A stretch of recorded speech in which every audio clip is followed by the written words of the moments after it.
Nada está tão ruim ao ponto de não poder piorar ainda mais. Como se não bastasse o claro posicionamento do governo Lula desde o início do atual conflito no Oriente Médio, sempre tecendo duras críticas a Israel enquanto passa pano para as ações dos grupos terroristas Hamas e Hezbollah, agora a justiça brasileira dá sinais de que escolheu um lado também. O que aconteceu nesse último final de semana é a prova de que, independentemente de quem está certo ou errado nesse conflito, as instituições brasileiras têm se posicionado de forma favorável a grupos internacionalmente reconhecidos como terroristas. Yuval Wagdani, um soldado israelense que chegou ao Brasil em dezembro para um curto período de férias, precisou fugir do país nesse último final de semana porque passou a ser investigado pela Polícia Federal por ordem de uma juíza federal e corria o risco até de ser preso preventivamente se o pedido tivesse sido deferido a tempo pela Justiça. Qual é o motivo para a investigação? Supostos crimes de guerra cometidos pelo soldado por participar de ações de Israel na faixa de Gaza. A decisão judicial, no entanto, desconsidera completamente o fato de que Yuval Wagdani foi uma das vítimas do ataque terrorista feito pelo Hamas em um festival que estava sendo realizado em Israel no dia 7 de outubro de 2023, que resultou na morte de cerca de 1.200 pessoas. Wagdani sobreviveu porque conseguiu fugir enquanto se esquivava dos tiros disparados pelos terroristas do Hamas. Só que esse ainda não é o pior ponto dessa história. Mesmo que você considere completamente errada a atuação de Israel na faixa de Gaza e que você acredite que o soldado deveria receber alguma punição, é preciso levar em conta de onde partiu o pedido para que ele fosse investigado. A ordem de investigação assinada pela juíza ainda no dia 30 de dezembro, segunda-feira da semana passada, atendeu a uma denúncia apresentada pela Hand Rajab Foundation, uma organização sediada na Bélgica. Quem é o presidente dessa fundação? Diab Abu Jajjar, ex-integrante do grupo terrorista Hezbollah. Ele já declarou publicamente que nega a existência do Holocausto e ainda exaltou ações do grupo terrorista Hamas, inclusive o massacre do dia 7 de outubro de 2023. Outra liderança da Hand Rajab Foundation é Karim Hassoun, que defende abertamente os grupos terroristas Hamas e Hezbollah, rejeita a existência de Israel e exaltou o massacre praticado pelo Hamas no dia 7 de outubro como apenas um retorno dos palestinos às suas propriedades.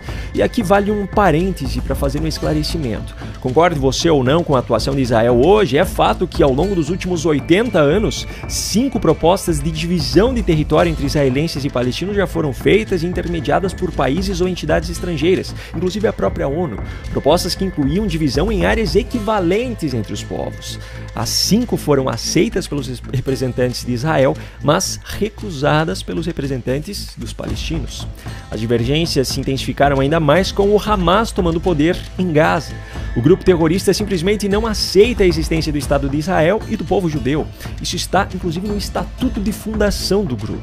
Ou seja, é o Hamas que não aceita conviver pacificamente. O Hamas não vai parar de atacar enquanto ainda existir o Estado de Israel e enquanto ainda existir um judeu vivo na face da terra. Essa mesma ideologia é compartilhada por outros grupos terroristas também, como o Hezbollah, que surgiu no Líbano. Enfim, o fato é que um pedido feito por esses terroristas foi acatado pela justiça brasileira. Enquanto isso, apoiadores desses grupos terroristas, brasileiros ou não, mas residindo no Brasil, não são alvo de nenhuma investigação. E se a situação interna do país já é preocupante por conta disso, imagine então como seria se eclodisse, ou talvez a palavra certa nem seja se, mas quando eclodir uma nova grande guerra mundial. De que lado você acha que o Brasil se posicionaria oficialmente? A atriz brasileira Fernanda Torres recebeu neste domingo o prêmio Globo de Ouro como melhor atriz no gênero drama. O mesmo filme em que ela atuou e que a levou a ser indicada ao prêmio também estava concorrendo ao prêmio de melhor filme de língua não inglesa no mesmo evento, mas não venceu. Diante do acontecimento, artistas, políticos e outros famosos brasileiros usaram as suas redes sociais para exaltar Fernanda Torres e para afirmar que essa era uma grande vitória para o Brasil. Chegaram até a comparar o prêmio dela com uma final de Copa do Mundo. As congratulações vieram inclusive de pessoas que dizem ser de direita ou então dos autoproclamados isentos. O discurso foi muito parecido em todos os casos. Nessa hora não interessa posicionamento político, não interessa em quem ela votou, não interessa Lei Rouanet, porque a vitória foi do Brasil, etc. Agora, sinceramente, que me desculpem os que pensam dessa forma, mas eu acho todo esse discurso extremamente superficial e não consigo parabenizar uma pessoa cuja conduta seja muito diferente daquilo que eu considero correto. E faço questão de ressaltar, não estou falando sobre direita e esquerda, sobre o candidato de cada um, nada disso. Estou falando sobre a conduta da pessoa. Primeiro ponto, uma atriz ganhar um prêmio não é uma vitória do Brasil, assim como eu também não acho que a seleção brasileira de futebol ganhar uma Copa do Mundo seja a vitória do Brasil. Talvez no passado até fosse mais significativo, mas hoje certamente já não afeta mais a vida de grande parte da população brasileira.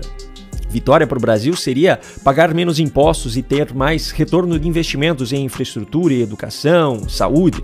Seria enxugar a máquina pública, acabar com os privilégios, acabar com esse jogo político sujo. Vitória para o Brasil seria garantir que os cidadãos desse país tivessem segurança. Seria garantir que os cidadãos tenham liberdade de expressão, que sejam julgados pela mesma balança, independentemente de sua origem, dos seus posicionamentos políticos, da sua raça, do seu sexo, ou seja lá o que for. Isso seria uma vitória para o Brasil. Segundo ponto, o evento no qual Fernanda Torres foi premiada é mais um dentro da bolha da elite artística internacional, promovido justamente para bajular essa própria elite artística e para dar um ar de legitimidade às pautas defendidas por eles. Uma prova disso, o filme que derrotou o filme brasileiro na categoria de melhor filme em língua não inglesa, Emília Pérez, tem como principal pauta a ideologia de gênero. O filme Emília Pérez, por sinal, recebeu 10 indicações e venceu em 4 categorias. Só que ainda tem um terceiro ponto que, ao meu ver, é o mais importante: a hipocrisia. Essa própria elite artística, tanto no Brasil quanto no mundo, já é um poço de hipocrisia por si só. Em sua maioria formada por militantes de esquerda, mas aquele tipo de militante que defende socialismo para os outros, enquanto desfruta de todo o luxo que o capitalismo é capaz de lhes proporcionar. Em muitos casos, como no Brasil, dinheiro público deixa de ser investido em áreas essenciais, como a saúde ou a educação, para financiar projetos artísticos produzidos por elites que não precisavam desse tipo de financiamento. Mas não é nem sobre a hipocrisia dessa bolha que eu quero falar. O que eu me refiro aqui é a hipocrisia do pessoal desse filme brasileiro especificamente, inclusive da atriz Fernanda Torres. O filme Ainda Estou Aqui fala justamente sobre a história de um deputado que desapareceu na época do regime militar aqui no Brasil. Só que as mesmas pessoas que tratam essa obra como um retrato do período que eles chamam convictamente de ditadura, se calam diante da ditadura que se instaurou nesse país ao longo dos últimos anos. Aliás, ainda há aqueles que fazem muito pior. Em vez de se calar diante da atual situação, eles ainda apoiam as arbitrariedades praticadas. Apoiam a prisão de manifestantes que praticaram a mesma coisa que outros manifestantes praticaram em outros momentos, mas esses nunca sofreram nenhuma punição. Apoiam a censura aplicada pelos autoproclamados donos da verdade, contra quem simplesmente diverge dos seus posicionamentos nas redes sociais, apoiam inquéritos intermináveis utilizados como meio de chantagem para reprimir aqueles que representam alguma ameaça aos seus planos. Portanto, meus amigos, o meu posicionamento hoje é de não aplaudir a atriz que recebeu o prêmio, mas não por conta de quem ela votou, da ideologia dela ou de qualquer outra coisa nesse sentido. A minha recusa se dá pelo fato de que é mais uma pessoa que faz na prática exatamente o contrário daquilo que defende nos seus discursos. Para aqueles que exaltam Fernanda Torres e esse filme hoje, é muito fácil parecer virtuoso ao pedir para que ideologias sejam deixadas de lado neste momento. Só que o caminho mais fácil, muitas vezes, não é o mais honesto. Um grande abraço e até a próxima.